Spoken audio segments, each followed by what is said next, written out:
પ્રધાનમંત્રી બન્યા બાદ વડોદરાની બેઠક પરથી નરેન્દ્ર મોદીજીએ રાજીનામું આપતા ખાલી પડેલી વડોદરા લોકસભા બેઠકની પેટા ચૂંટણી માટે આજે ભાજપના ઉમેદવાર તરીકે ડેપ્યુટી મેયર રંજનબેન ભટ્ટે ફોર્મ ભર્યું।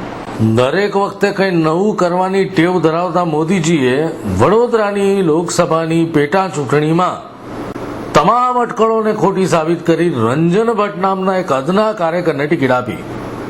ડેપ્યુટી મેયર કાઉન્સિલર એવા રંજન ભટ્ટ સયાજીનગર ગૃહથી સીધા સંસદમાં બિરાજશે। અગાઉ સત્યજીતસિંહ ગાયકવાડ અને બાળકૃષ્ણ શુક્લા આ જ રીતે સયાજીનગર ગૃહથી સીધા સંસદમાં બિરાજ્યા હતા।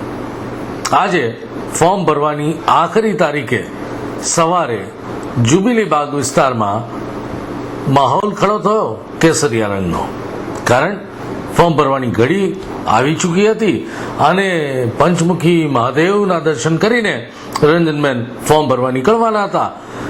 1800ની અપેક્ષા નાસ્તો પણ 1800નો તૈયાર થયો, આવ્યા 1000। એ જ બતાવે છે નારાજગી છે।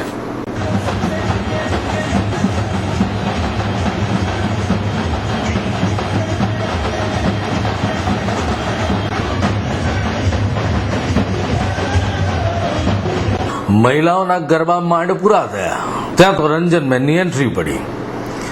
સત્તાનું પરિવર્તન કેવું હોય છે એ જોવા મળ્યું, કારણ કે જીપમાં ચડનારા વડોદરાના સ્થાનિક નહીં, આયાતી નેતાઓ કૌશિક પટેલ, ભરત પંડ્યા, કાકુભાઈ જેઓ મોદીના ખાસ દૂત, અને નીકળી સવારી।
પરંતુ એ પહેલા આ શું, કોંગ્રેસની રેલી આવી એટલે કડક સુરક્ષા વ્યવસ્થા કરવામાં આવી।